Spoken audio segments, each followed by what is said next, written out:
और shortcut method से हम इन्हें सॉल्व करना सीखेंगे। देखिए पहला प्रश्न दिया गया है, दो संख्याएं 3:5 के अनुपात में हैं तथा लसा 225 है, उनमें छोटी संख्या ज्ञात करें। अब दो संख्याएं हैं जिनका अनुपात है यहाँ पर 3:5, उसमें से लसा दिया गया है और छोटी संख्या बतानी है। जब ऐसी कंडीशन हो तब इसका मसा हमें मानना पड़ता है। मसा हम x मान लेते हैं। मसा कितना मानेंगे? x मानेंगे, ठीक है। तो ध्यान रखिएगा, मसा हमने माना x। अब जो भी अनुपात दिया जाता है, जैसे यहाँ पे 3:5 दिया गया, पहली संख्या और दूसरी संख्या का अनुपात दिया गया है, ठीक।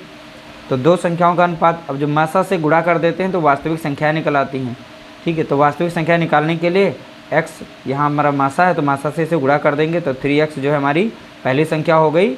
यहाँ पर 5 के साथ गुणा कर देंगे तो 5x हो गई, ये दूसरी संख्या हो गई। ये पहली संख्या हो गई, ये दूसरी संख्या। अब लसा दिया गया है, यहाँ पे मासा निकालने को पूछा गया है, यानी देखिए यहाँ पे सबसे छोटी, तो मासा निकाल लेते हैं। यानी पहली संख्या गुणे दूसरी संख्या बराबर होता है लसा गुणे मासा, ठीक है। तो लसा गुणे मासा के बराबर होता है, ध्यान रखिएगा। तो पहली संख्या यहाँ पर कितनी है? 3x हो गई। दूसरी संख्या हमारी 5x हो गई। बराबर में लसा दिया गया है 225 दिया गया है और मासा इसमें हमने x माना था, ठीक है। तो इस तरीके से हम यहाँ पर काट सकते हैं संख्याओं को। अब देखिए एक यहाँ पर x है तो यहाँ से कट सकता है, हम डायरेक्टली काट सकते हैं। यहाँ से 5 या 15 करके भी काट सकते हैं। अब जैसे चाहें तैसे काट सकते हैं, कोई दिक्कत नहीं। x यहाँ पर है, एक x यहाँ पे काट दिया हमने। 5 से काट सकते हैं, 5 चौके 20, ठीक है, और 5 25 कट जाएगा, ठीक है। अब यहाँ पर देखिए जो बचा है वो लिख लेते हैं। जैसे 3x है, अब इधर तो संख्या ये कट गई थी हमारी, बराबर हो गई किसके? 45 के, ठीक है। तो x से हम यहाँ पे 3 है तो 3 कम 3, 3 कम 3, 3 5 15, तो x बराबर निकल के आ जाएगा 15। तो यहाँ पर देख सकते हैं बहुत ही आसानी से हमारा आंसर निकल चुका है। x बराबर कितना है? 15। अब यहाँ पे छोटी संख्या बतानी थी, x की वैल्यू आ गई है 15, तो यहाँ पर करेंगे 3 से गुणा कर देंगे 15, 3 से गुणा करेंगे 15 में, या कह सकते हैं आप 3 को गुणा करेंगे 15 से, क्योंकि x की वैल्यू कितनी थी? 15, 15 3 45, तो संख्या हमारी निकल चुकी कितनी है? 45। ऑप्शन बी यहाँ पर इसका राइट आंसर हो जाएगा।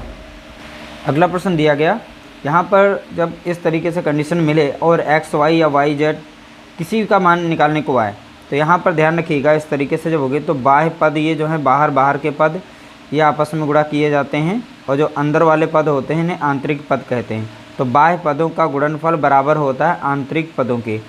तो बाह्य पदों का आंतरिक पदों का कोई भी संख्या लिख सकते हैं पहले, तो हम बाह्य पदों का पहले लिख लेते हैं, आंतरिक पदों का बाद में। यानी जैसे 75 गुणे हमारा हो जाएगा y बराबर में आंतरिक पदों का तो x, ठीक है।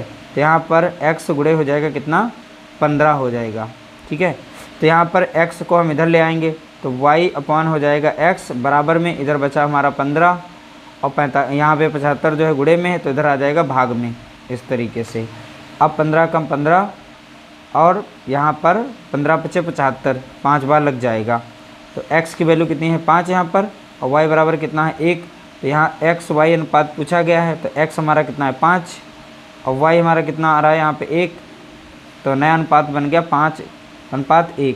तो ऑप्शन सी यहाँ पर इसका राइट आंसर हो जाएगा, 5:1 हो जाएगा। अगला प्रश्न दिया गया, 36 व्यक्ति एक कार्य को 18 दिन में करते हैं, उसी कार्य को 29 व्यक्ति कितने दिनों में करेंगे? जब भी इस तरीके से प्रश्न पूछा जाए तो यहाँ पर फार्मूला अप्लाई करना है, M1D1 बराबर M2D2। M मीन्स मैन, यानी व्यक्ति कितने काम कर रहे हैं, तो यहाँ पे 36 हैं, और D हमारा कितना है? कितने दिनों में पूरा किया जा रहा है, तो यहाँ पर इस तरीके से वैल्यू रख देंगे। बराबर 27 व्यक्ति हैं, तो यहाँ पर M2 कितना हो गया? 27, और D2 हमें निकालना है, यानी दिनों की संख्या कितनी होगी, कितने दिन में करेंगे, ये पूछा गया, यानी D2 हमें पता करना है, डे। अब ये 27 इधर भेजेंगे तो डिवाइड में हो जाएगा, तो 36 गुणे 18 हो जाएगा, और डिवाइड में हो जाएगा 27 बराबर D2 हो जाएगा। अब यहाँ पे सॉल्व कर लेंगे तो 3 से काटेंगे, 3 छाक 18, 3 9 27, 9 कम 9, 9 चौक 36, तो यहाँ पर 6 चौक 24 हो जाएगा। तो D2 बराबर कितना हो गया? तो आप बताएंगे 24, यानी दिनों की संख्या कितनी होगी, तो आप बताएंगे 24। तो इसलिए यहाँ पर राइट आंसर हो जाएगा ऑप्शन डी, यहाँ पर करेक्ट आंसर हो जाएगा इसका।